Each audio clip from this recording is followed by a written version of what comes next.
Shouldn't have this much in and out play, that's for sure. All right, this is Matt. Welcome back to the channel.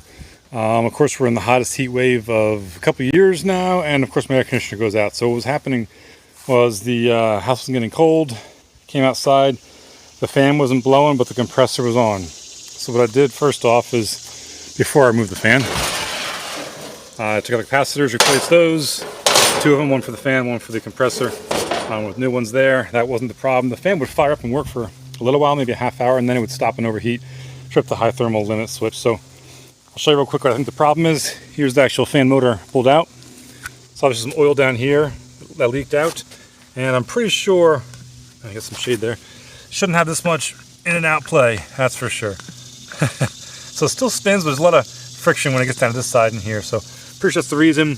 That's old school motor from Emerson, probably lasted 35 years. Oil plugs here, probably never been taken out. I never maintained that. But anyway, regardless, 35 years old. Have a new motor coming in later today to replace that with. Hopefully it should be a plug and play replace. But in the meantime, I'm going to take this and service it, clean all the leaves out, and kind of clean out the coils as well. Get those cleaned out with coil cleaner as well as some water.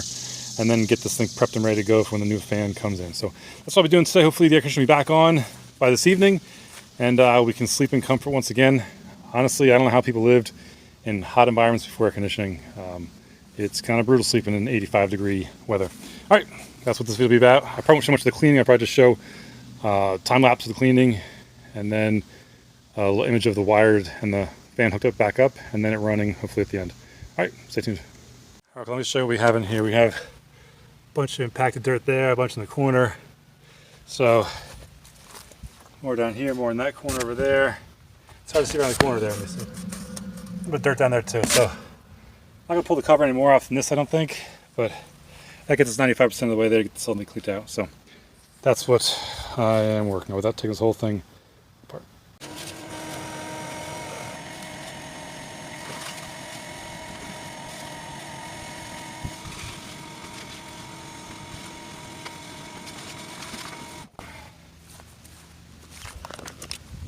All right, so all the junk's out of the corners there.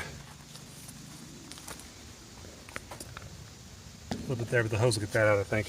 So looking a lot better. So I'll do the spray cleaner now, and we'll get this thing foaming, and then wash it out with the hose. All right, let's see how this stuff works.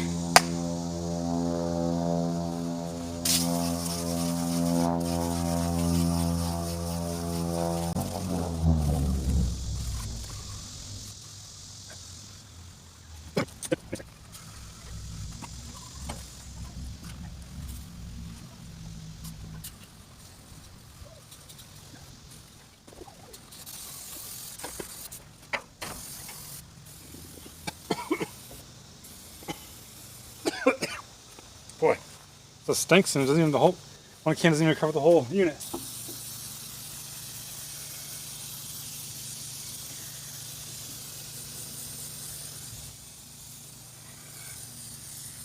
Well, that's it. We'll let it sit for 10 minutes, and then we'll spray it all out with water. I hope this is a good angle enough to see how dirty this is coming out. Let's see. Some light shower, I think. Gentle shower so we don't damage anything. Oh, not really coming out at all, is it? Maybe an indication this thing's funnier than I thought. Actually, the water coming out of there?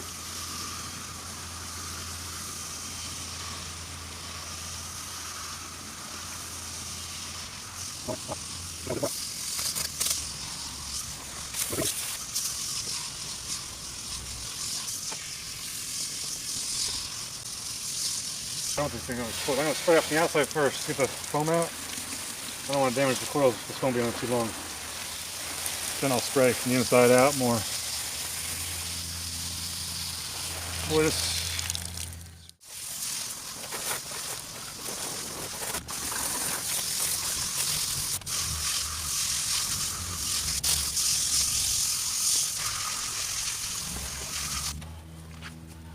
I think you've seen enough of this. It's looking a little better, but I'll stop this for now. Okay, well, I'm done spraying it out. Rinsed it out really good. Spent probably 20 minutes spraying it out. Gentle stream from the inside out. Try to get all the drain holes unplugged from inside the pan. It's holding a little water, which means it's level. I'm going to go check the level just to make sure the whole thing's level. You want to have that whole. Want to have it level for proper efficiency. I leveled it a couple years back, so it should be level. But yeah, it's looking a little better, I would say. And I think it should breathe a lot better after this. It doesn't look awesome for a 35-year-old unit. I did straighten some of the crush fins, but again, I think this is going to be 30 to 40% more efficient, honestly, for how dirty this thing was. So, alrighty. Get my level, double check, make sure the pan is level, then I'll put this side shield all back on there, screw it back in, and then wait for the air handler fan to show up, or the condenser fan motor to show up. Alrighty, all back together, minus the top and side, which goes on last. So there's the top. When the motor comes in, I'll swap over the hangers, put the blade back on, fan, and then put this thing back together, and we'll see if she'll fire up. Doesn't look much different from the outside, but I know it's going to run better. Alright, sorry for the messy bench, but I'm pulling off these hangers. So this motor actually hangs from these 4 cables that attach to the shroud on top. So the new motor will probably have a longer section here. I got to make sure it clears the fan blade. I think it also has a section of all thread that comes out the other side, so I'll have to cut that off. This sits flush up against the top. So again, the replacement will be wired, I think, exactly the same, but I'll have to do a little bit of finagling around there. That's what I'm doing right now. So interesting old school way of hanging a motor, I guess.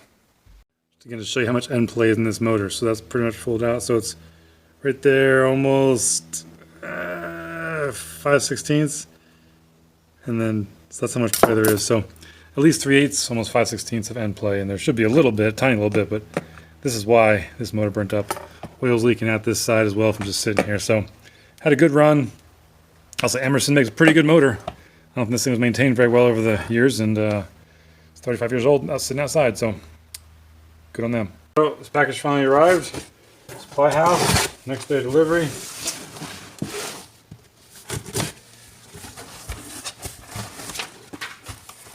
See what we got here. Very nicely packaged. Such as supplyhouse.com. It's free next day delivery for a lot of things.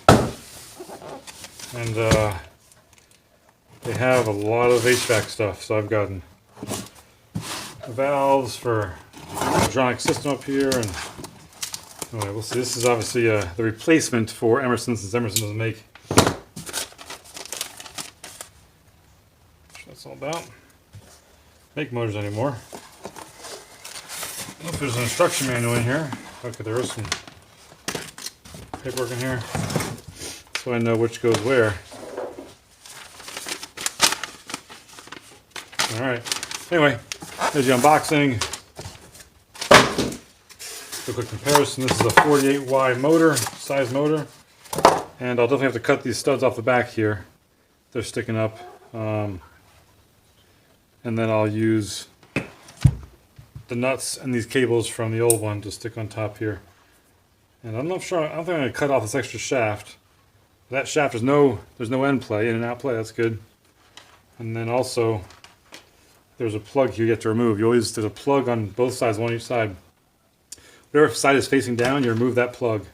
That kind of lets the moisture out. So I'll do that before I hook this up. But anyway, this is the same 48Y capacitor, 5 microfarads, 1/8 horsepower, 825 RPM. So we'll see how a replacement Chinese motor works. All right, stay tuned. All right, so I'm just going to buzz off the excess length of these studs with my Dremel tool.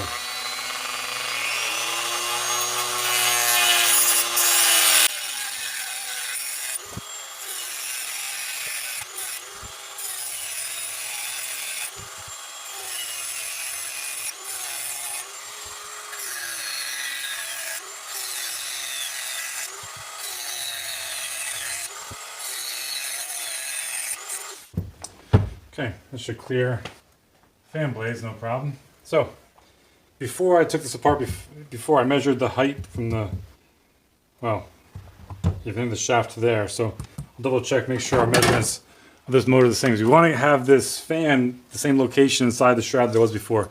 That's very critical to getting good airflow. Alright, so let's put a little dab of blue Loctite on the threads here, just blue, not red.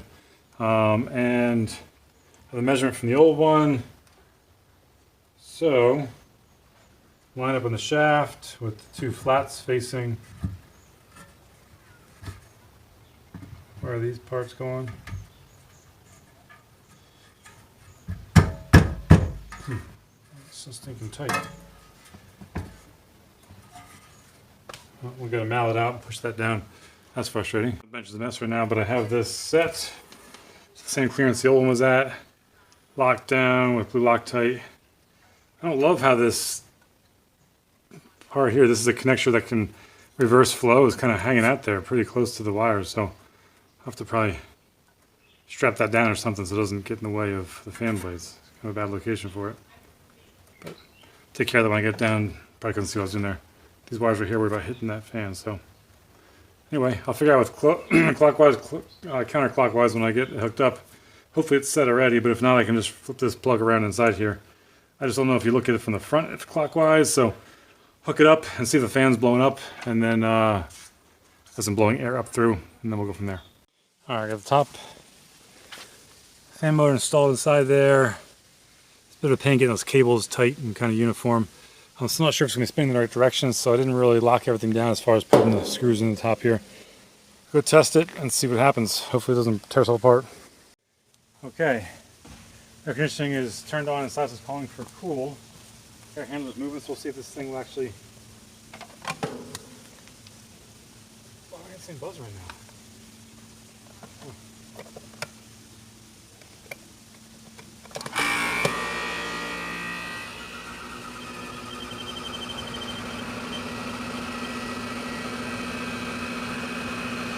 Feel air blowing up this direction. The pressure's on.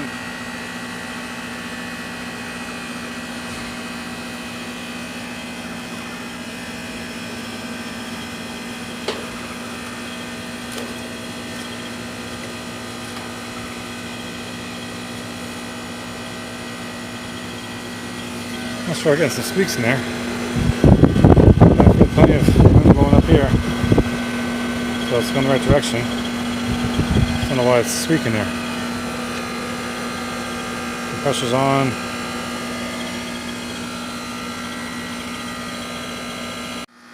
Okay, where that squeaking was went away. And we have good airflow coming up, starting to feel a little warmer. There's the air coming out. I haven't gone inside yet to feel the air in the vents, but